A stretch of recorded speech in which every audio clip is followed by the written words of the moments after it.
This is me.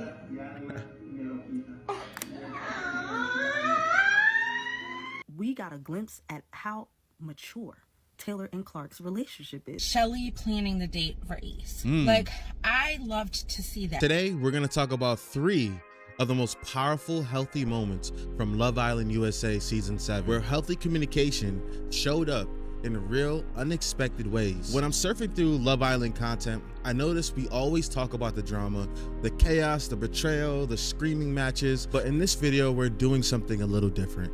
I want to highlight those rare moments where love didn't explode, it evolved. Moments where communication wasn't toxic, it was transformative. Now, in a season full of loud personalities and broken connections, there was still flickers of growth, softness, and truth. And toward the end of the video, we'll listen to how you, the audience, responded. Also, throughout the video, as you guys know, my name is PoeticPOV, and I actually do write poetry, and I'm gonna start putting a lot of my quotes that I kind of come up with within the video itself, quotes that resonate with me. Let's not wait anymore, let's get into it. Love Island is the perfect example of what love looks like to people who are driven by lust and people who don't know what that true definition of love is. And we see it in 4K, not only in Love Island, but in many other shows. Coming in at number 1, you guys guessed it, we gotta put Amaya in there. This one is gonna be titled, Amaya's View on Love, Becoming the Missing Piece. With Amaya, what stood out wasn't just her beauty or presence, it was the way she approached love as service. Honestly, my peak here is Amaya. The amount of love you got to give is something I'll forever cherish.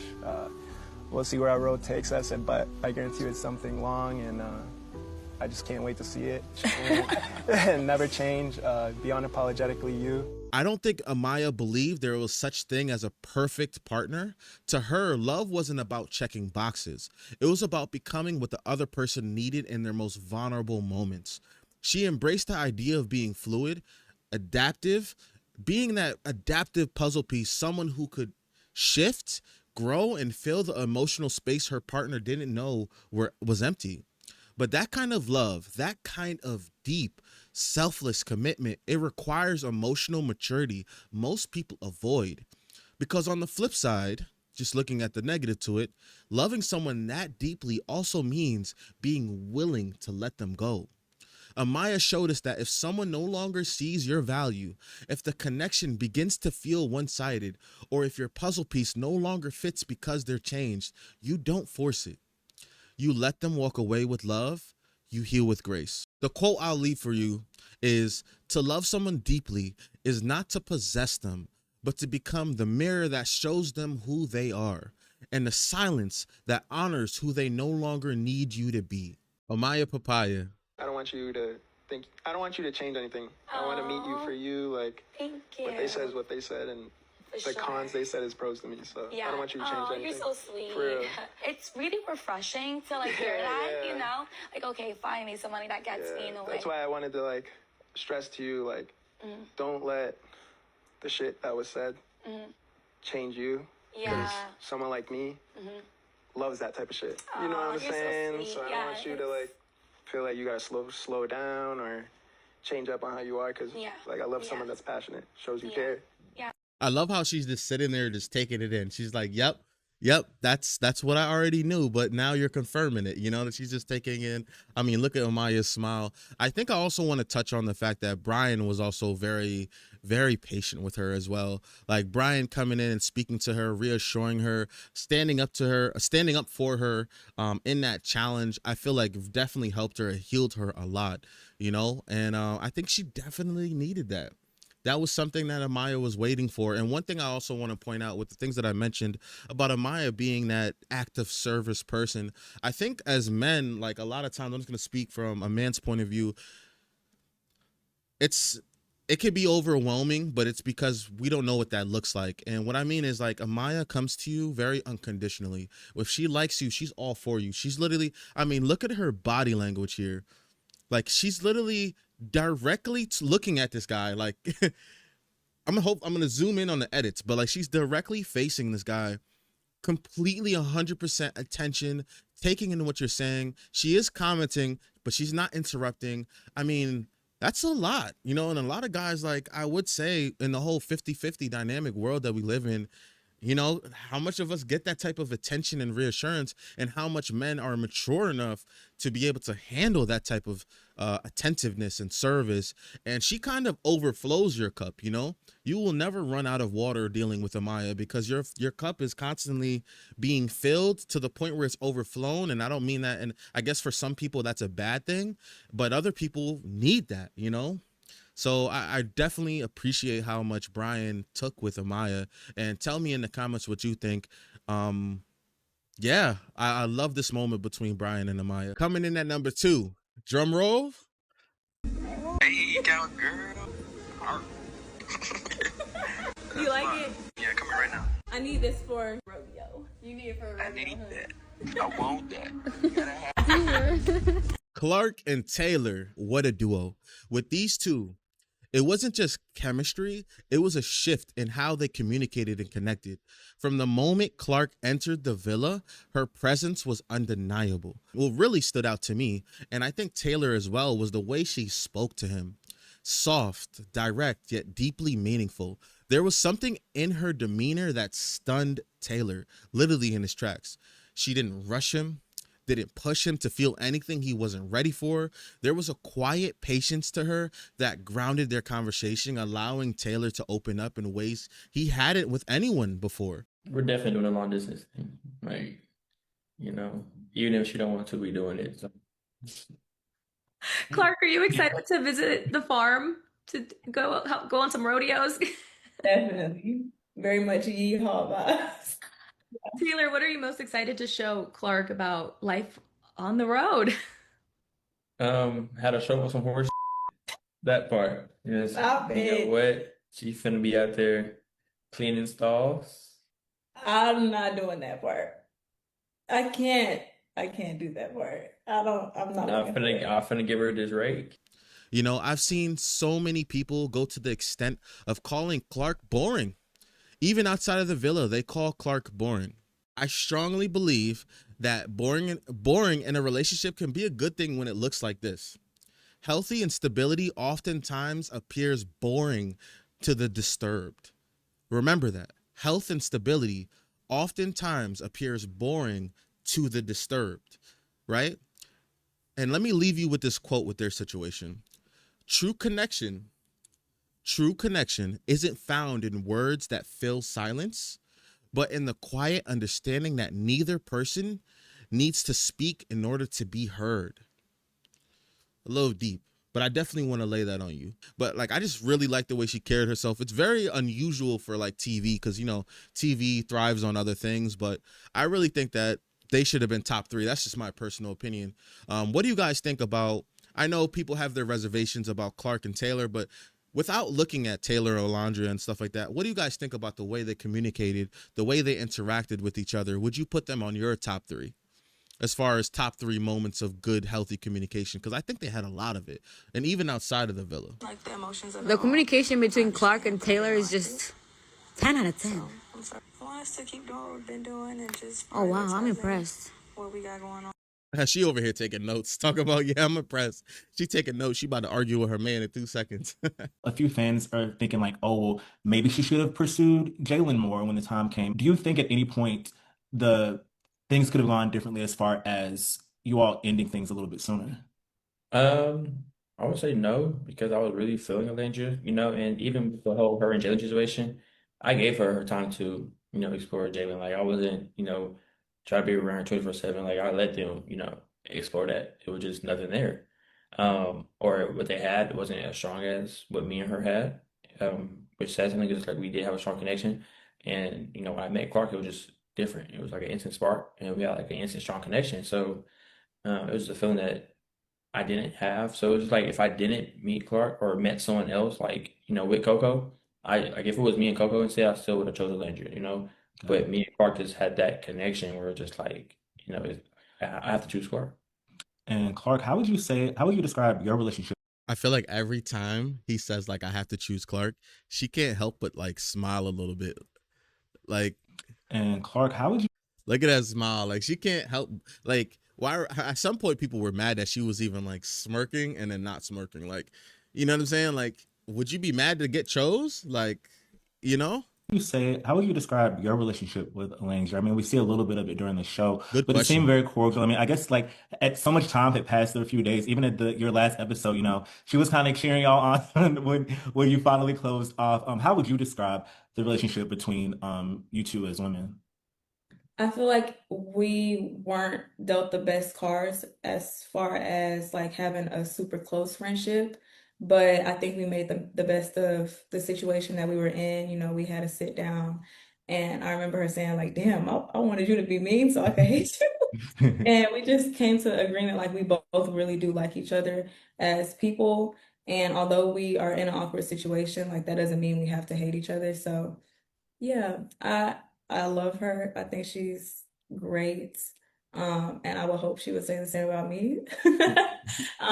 But yeah, I Yo, think Taylor is side-eyeing like, yeah, I got that text, bro. She not gonna say that. Sorry, I'm just stirring the pot. I'm stirring the pot. we like each other and we made the best of the cards that we were dealt. So I love how she kind of pawned it onto the situation. Like, she didn't pawn it as in like didn't address it, but again, she's showing like this. She doesn't have to be messy. Alondra didn't do her no wrong. Like, it is what it is. Emotional maturity, and just hope for the best. I loved it. Tell me what you guys think. We're gonna have more breakdowns later on. So coming in at number 3. Yes. You guys not gonna guess it. Hua and Chris. Hua and Chris. And it's mostly Chris reassuring Hua and Hua responding to that reassurance. But this one is going to be titled The Moment She Was Really Heard. So this was a rare moment in the season where we witnessed active listening and emotional validation at its core. It's a fucking challenge. Okay? I don't like seeing you like this. Yeah. We'll talk later. So very left out. My fault. Yeah.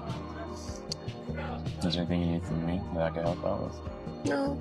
You sure? No. So Hua, layered in strength and past pain, opened up about her fears, not just as a woman, but as a single mother, wondering if she would still be worthy of love. And Chris did not interrupt. He didn't try to fix her. He simply listened and then told her what she desperately needed to hear. Quote, You are worthy of love. You are worthy of a husband who will take care of you. End quote. In that moment, Hua wasn't fighting to be understood. She was already understood. And there's something I believe she deeply yearns for. Not just a man, but a safe space, a space where she doesn't have to armor up or shrink down to be accepted. Now, let's be real.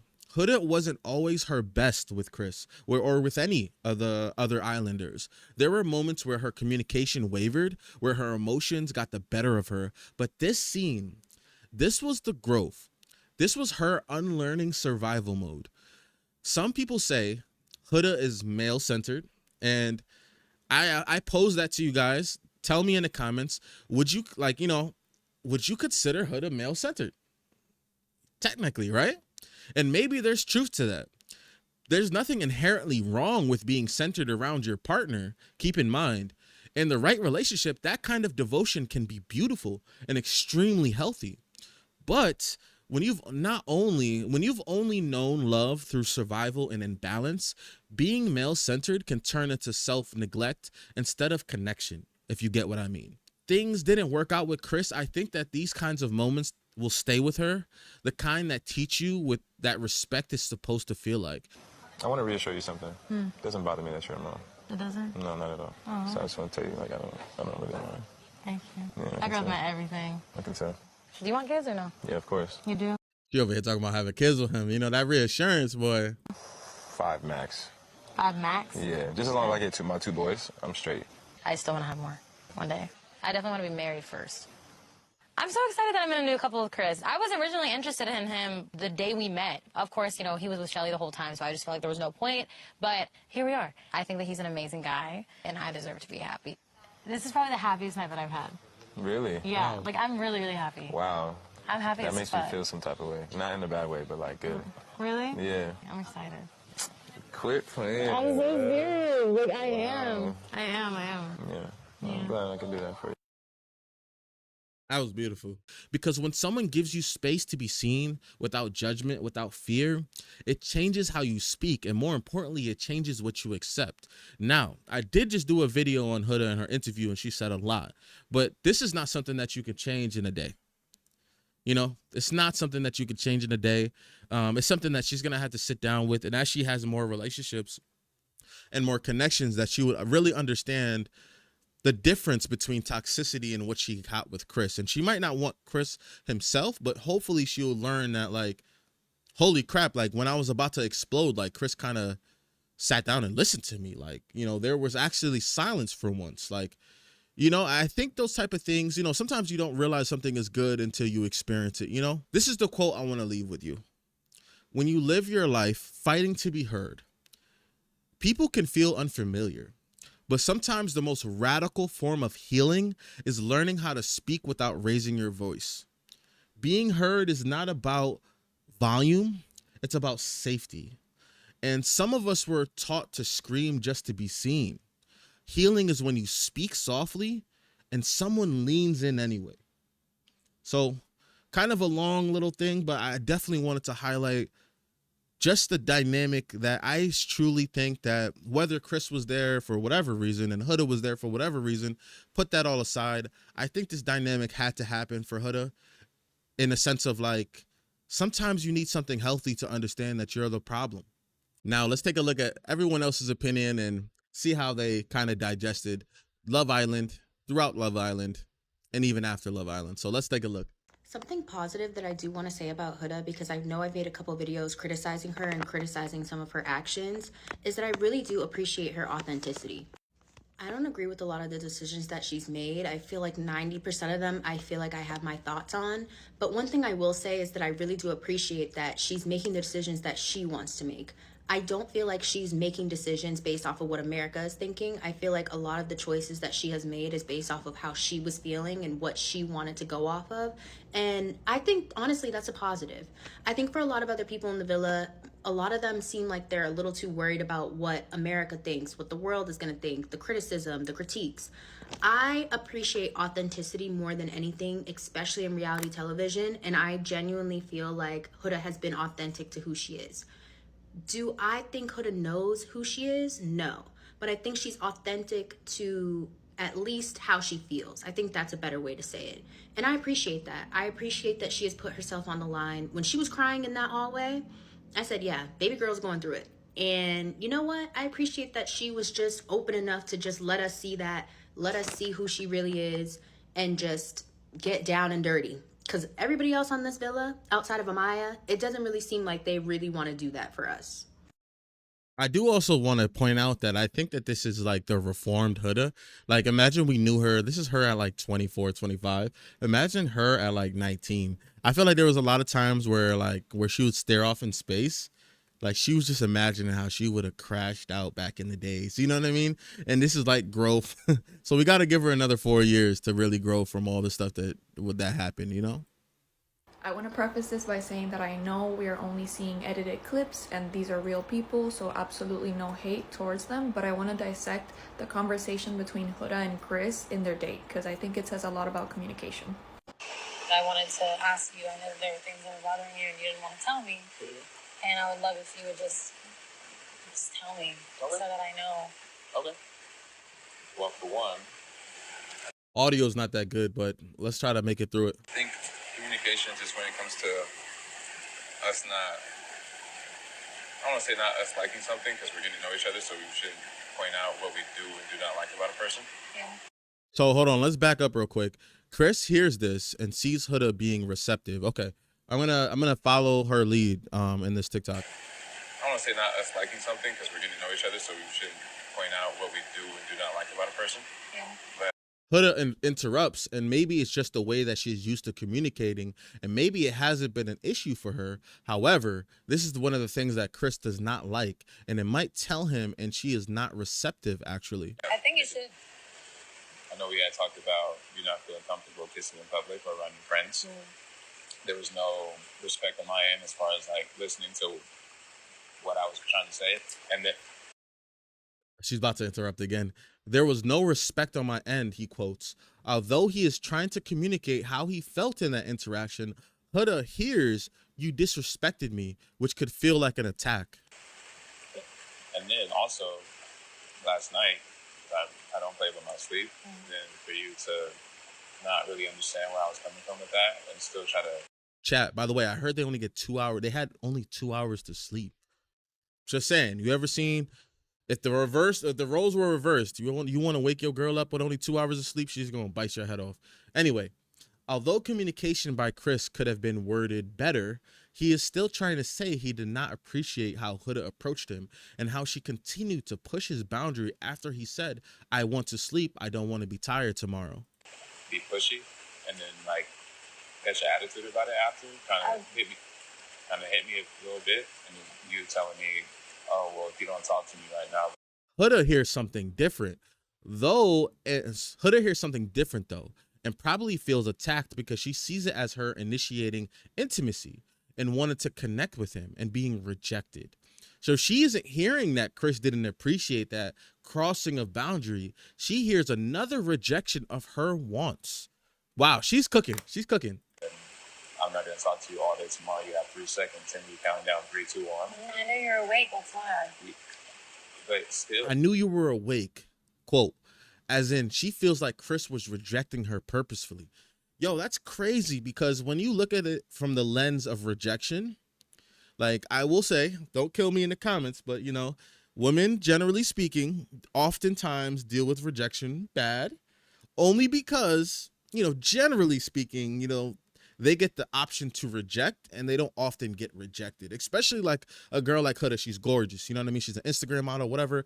How much times does she get rejected? You know what I mean? So she's looking at him like, yo, what the hell? He rejected me. Am I not pretty? She might default into her trauma. Like, am I not good enough? What's wrong with this guy? It's so interesting when you look in the lens of rejection. So, yo, W to the TikToker so far. She's really like digesting this. Let's keep going. Can I explain something to you about my thought process? Okay. You doing that makes me feel like I'm a little kid, and I'm a grown up. Issues in a relationship can arise when someone partners their partner. This can happen when someone assumes the role of a parent a lot parents their partner. I'm sorry, chat. Someone assumes the role of a parent a lot in their lives. Interesting. That's fair. Can I explain my thought process? Absolutely, please. So yesterday we had a celebratory day. We were in the Final Four, and this message can feel contradictory though, because she does not want this show of affection in public. Chris might feel a disconnect in what she's asking for because she has established what she's not okay with. PDA. In that moment, I was like, all right, I want to cuddle with you. And I'm just like, personally, I like when a man like grabs me and it's just like, come here, you know? And I'm having to pull your arms over me. I'm having to do, and it's like almost I see the every night I do contradiction. that, you know, I wasn't trying to do anything OD, but I wanted you to. When you don't do it, it gives me a sense of rejection, which hurts. This was communicated really well. Touch me. When you don't want to do it, it gives me a sense of rejection, which hurt. You reacting in a certain way that you did. Could have been a moment where both of them acknowledged what the other is saying and apologized. Could have ended here. Last night doesn't make me want to do that. Like, if my mama don't talk to me like that, I'm not gonna let somebody I'm talking to talk to me like that. Like, what makes you think you could do that to a grown man? Like, I'm not saying it's right, but still. Ooh, hold on. Let me back up. Hold on. I think I missed her because hold on. I want to make sure I get everything this lady's saying. What makes you think you could do it to a grown man? Accusatory way of saying it and might not get the point across. I do believe that. I think that like kind of like what she was saying, it was a good point to apologize. And now if she's already feeling rejected, she might kind of feel the pressure now. I'm not saying it's right, but still. Okay. I'm not saying it's right, but still, these two have a tug of war between asserting power and dominance over one another. I think she's getting dominant. Maybe he was right the whole time. We clowned him for it, but he was right. They both acknowledge what they are wrong, only if the other one is too. Hey, but We both did things that were wrong. Ignoring me is not the answer either. I'm not I'm not getting defensive. You're not even. Body language says a lot. Nonverbals over 70% of conversation.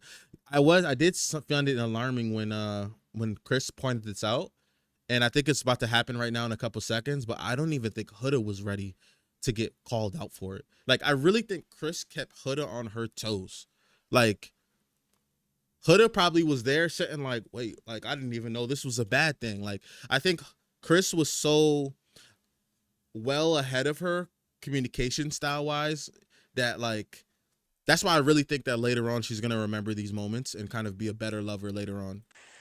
Okay.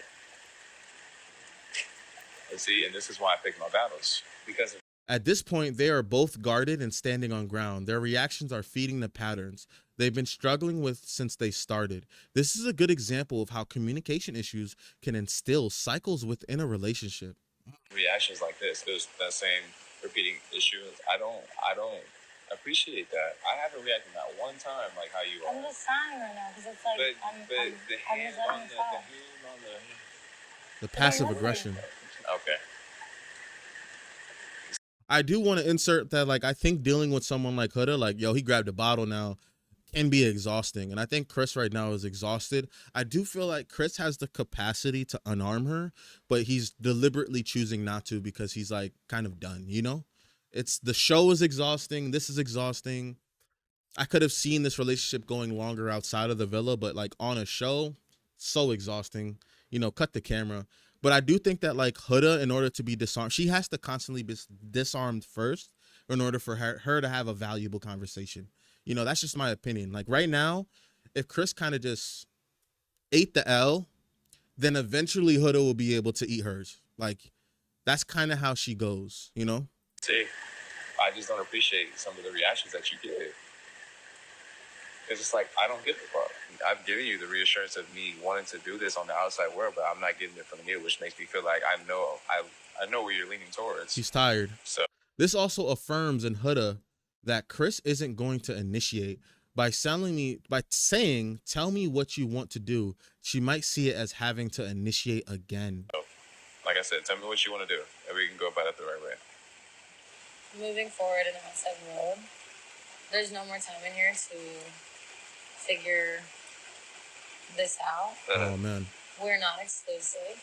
You're not really confident in our connection and on keep going forward, like. Because I've repeated myself. But They both have, yet they are not listening to the other person. This can happen when there's the tug of war of power and control. I have too, and I'm still willing to do it. But it seems like you're scared to tell me where your head is at. I know where you're leaning towards, and if that's what it is, like, just tell me. Yo, guys, run to the comment section. Tell me, how would you handle if you were in this situation now? Let me guide you real quick. If you were in this situation and you wanted to resolve this situation, how would you resolve this situation? So give me the point of view. If you were Chris, how would you resolve the situation with Huda? And if you were Huda, how would you pour into Chris and resolve it with Chris? Like, I know they're in different tugs of war, but how would you get past this? Think about it in this perspective where you're not on the show. You know what I mean? Like, you're in real life, so you have more time. I do think the fact that they don't have any more time, as Huda says, kind of is like the door is closed. Like, bro, we're not going to win 100K. We're not going to, let's just end it, you know, wrap it up, you know?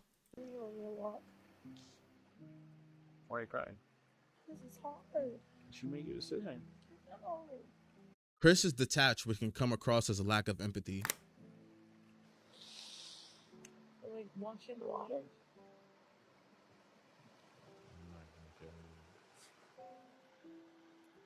Chris might be expressing a boundary. I'm not going to carry you. Could have been worded better, but Huda might see it as actions in relationships are transactional. Ooh.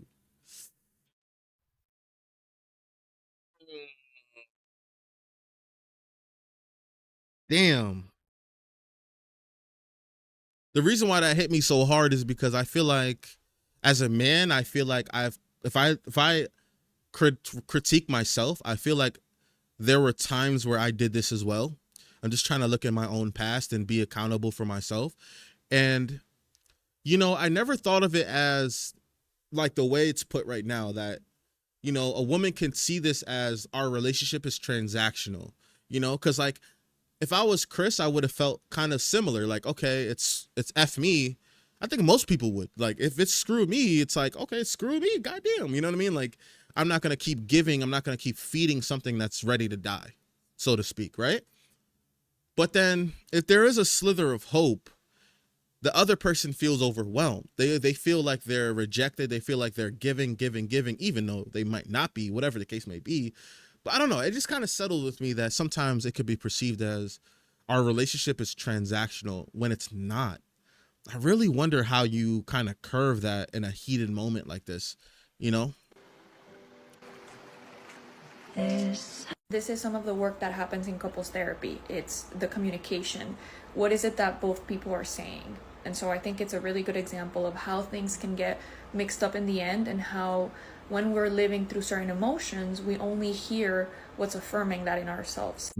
He did a great job. I think this TikToker did an amazing job breaking that down. Let's see what other people have to say. Let's get into it, guys. We getting into it, guys. Yo, don't forget to subscribe, yo. We getting into it. Like, I love that you're here.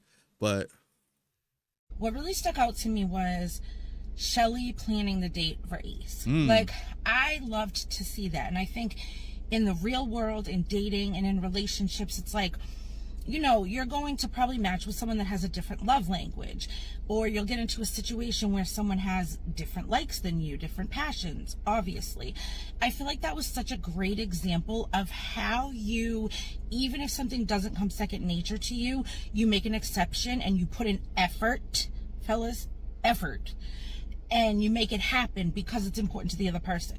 So like everyone knows, which I give Ace credit for, he's fun. He's always planning the dates. He's encouraging other guys to plan the dates. He helps set it up. He helps facilitate. He makes it fun. Like, that's like his position on the island. So coming as someone who's dating him, don't you think if he's always doing that for someone else, he would like for someone to do it for him? In the real world, can we start like making that connection? yes, this resonates with me so much with me because in my personal life, I'm going to share some personal stuff with you guys, right? In my personal life, I try to pride myself in trying to be an unconditional lover. I feel like that's the most difficult thing to do within a relationship. And I pride myself of trying to love someone unconditionally. And it's not easy. And with that being said, like, you know, I grew up with the saying, treat people how you want to be treated. And I genuinely think that if you ever want to love someone, you have to love them the way they want to be loved, or love the way that they show to love. And I think it's not true in every case. It's not copy and paste, but I think that she's making a great point. If you stop demanding stuff and just focus how someone loves, maybe they want time. Maybe they want space. Maybe they want understanding. You know, when you listen to people, they tell you, even from nonverbals, what they need and what they love. And I think that's so powerful. So I think she makes a great point. I'm going to let her finish that, you know, if Ace is so spontaneous and stuff like that, maybe he looks for that. Maybe he desires that. And while you're enjoying the best parts of someone, make sure you be that best part for them too. You know?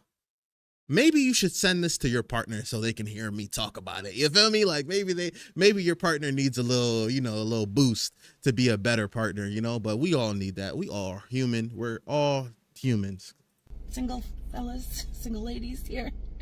So like the fact that Shelly said, I want to plan a date for him, knowing that's his jam and that's what he's always doing for people to surprise him. And he was smiling like a little kid. He was a little giddy. It was really cute. You could tell he really appreciated it. And I just feel like that was a good, like, actual real life lesson. Like, if you see someone is always putting something out there, they're always the one making the plans, they're always the one cooking dinner, whatever, step in and do it for them. Because if they're always doing it for somebody else, chances are they would love for someone to do it for them too. Yeah, 100%. I agree with her. And lastly, we got a glimpse at how mature Taylor and Clark's relationship is. Whole time everybody is clowning them. Oh, they're boring. Oh, they're goofy. No, actually, they're forming a real and raw connection. They over there communicating like nobody's business, to the point that when it was time to go against that villa, they stood their 10 so good that people voted for them tonight. They were literally being being badgered online, not even knowing, to go home because of how much hate they were getting for wanting to explore with each other. They might be goofy and childish and whatnot, but baby, they mature, because Clark 100% had a very healthy conversation with Taylor. She didn't make him feel like he needed to be pressured to talk to her. She didn't make him feel like that he needed to say certain things to her to make her feel good about himself. She allowed him to be a human being and to be himself and to make those decisions based off of who he was. And Taylor gave Clark closure. He gave her respect. He told her, I'm not going to sit here and just leave her out and say fuck her. I am going to try to explore the situation. He was 100% honest with Clark, so that there was nobody in there that could clock Taylor's tea when it came to Clark. If you ask me, I feel like Taylor been wanting to say something to all of them, but Clark told him not to, because you could tell that by the way Taylor got up on that podium and stood up straight. That's the straightest we've ever seen Taylor talk. That's the straightest we've ever seen him get. That's the most manly we've ever seen Taylor get, and it was about Clark. He don't play about that girl. And he said, y'all can think whatever y'all want, but one thing about it, y'all have underestimated me severely in here by thinking that because I am goofy and I have a childlike demeanor, that I am pussy. Ain't shit pussy about me. I don't play about me, and I don't play about mine. So I need y'all to keep it motherfucking cute, because I was trying to be respectful to you hoes. They also kind of forget, I really do think that they severely underestimated Taylor. You don't know who you motherfucking talking to. I think they did too. First of all, I've been saying, bro, Taylor's not stupid. He's just goofy. He's goofy. He's in school for his PhD to be a veterinarian. That is a doctor. Whether it's for animals or human beings, it is a doctor. He's in school to be a doctor. He's an alpha. That man is educated. That man is secure in himself. He do not need the approval. And that's so funny, because we've literally felt like he needed Ace's approval to do things. I don't think that that's what it was. I think that he was just looking for the advice and brotherhood, because that's the life that he lives outside of this. Is Taylor an alpha? I wouldn't say all that. You know what I mean? And did he need approval? I think he was his own person and that he could stand up for what he wanted to. But I do think with the whole Ace controlling the villa narrative, I do think that like people realized that there were, this is my personal thought. I think that people realized that in the villa, some people cared about certain things more than others. You know, I don't think Taylor really had a strong but he didn't have a strong internal direction for things, and Ace did. So it's not that he like was being necessarily controlled. He just didn't have a strong opinion about it like Ace might have. Ace probably had that reasoning that, you know, it's like being with that friend that says like, bro, invest into Dogecoin. Like, bro, I'm telling you, you'll turn into a millions. And like, yeah, you got the money, you could do it, but you're just, you might actually invest, not because you don't, like, not because of any reason. You're still making your own investments, but this guy sounds passionate. Like he's telling me it's going to be $1 million tomorrow. I mean, all I got to do is invest $10. I got $10. I'll just do it. I think that's kind of like Taylor. Like he didn't really have a strong say. So he just kind of like, bro, if you're saying all that, maybe I missed something. So, and I think a lot of people were like that on the show, even some girls at some times, you know? Love Island is simply a reflection of what's actually going on in the real world and the real dating scene. Everybody is going to judge Love Island and call it whatever, and I don't disagree with it, but that's the reflection of what's going on in the real world and the real dating scene, bro. That is actually what's going on. It's only a reflection of who we are and what we've let our society come to. Now, not every single dating experience is like that. Oh my gosh, dear no. But whether you know it or not, bro, a lot of people are experiencing that type of stuff in the dating field. That's why it's on TV. And you can argue and make a pretty good argument that they're pushing that to be typical. They want that to be normal. And I'm not gonna lie, it has become normalized, but is Love Island pushing it on us, or is that the world that we created? Now, I'm not part of it, you know what I'm saying? Now, you know, I'm married, you know, I've done my best to, you know, just focus on true love. And that's not easy, but it's better than being out in the streets, bro. I'm just gonna keep it real. 100%. But I think it's us that has created this sort of society and environment where we think that's normal. And we've created a monster. And that's Love Island season, what we on, season 8? Season 7? Whatever the new season is that's out right now, that's the monster we created. Yo, I think that this guy touched on amazing points just around. I believe his name is Malik. I don't want to butcher it, but I think he touched on some amazing points. I do, and I said in previous videos that I do think that Love Island is a representation in a way of how the dating market is today. And that's why I hate the word. Like at this point, tell me in the comments if you agree. I hate the word exploring at this point. Exploring and options and all that kind of stuff. I generally think in real life, people will have something good and choose to explore just to explore. And just like in Love Island, it's a lot of vanity, a lot of visual and less personality and less people. I think you know what, I might die on this sword and die on this hill, but I think a lot of people are doing so much work on their physical and their appearance and not their actual internal. So now we have a community full of very shallow people. The depth of people is their Instagram profiles. Like, not trying to be OD deep, but like the depth of people are their Instagram and their social media profiles. That's why I feel like when you interact with people, the only thing that they can give you is their social media handles, because that's as deep as it gets. You can see all you want to see about me on my social media and what I post on there. If you actually dive into them, you're in shallow waters. You're in shallow waters because people are unfortunately very shallow, and it's a shame. It's such a shame to be able to like, and that's why we make the joke that, you know, to bring Huda up again, that there's Hudas all over the place. And I think that there's Hudas all over the place, but they're not directly Huda herself and the problems she deals with. But I think that there's people that have communication issues, that have romantic issues, and struggle with accountability in all different forms. So we make that joke, but in reality, it's like, it's true. And also, we've seen a lot of connections that died, you know, like people will couple up and close off and then get voted off.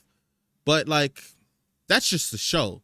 What happens in real life, I think people couple up and then they get tempted. They explore still. They have a moment of weakness, a lack of communication, and then they jump to the next thing and ruin what they have. So I think that this was a great point. I hope you had a great discussion. I had a great discussion in this, and I hope you found some great discussions as well.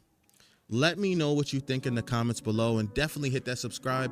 I'm trying to build a community, as you guys know. I say it all the time, but yes, I wanted a healthy discourse just to balance out the you know, it's a lot of negativity out there, you know. And if you know me personally and you're watching this video, you know how positive I am in real life. I only crave the discussion. I don't crave the negativity, you know. So I'm glad you're here and I'm glad you watched. Take care, love. Bye.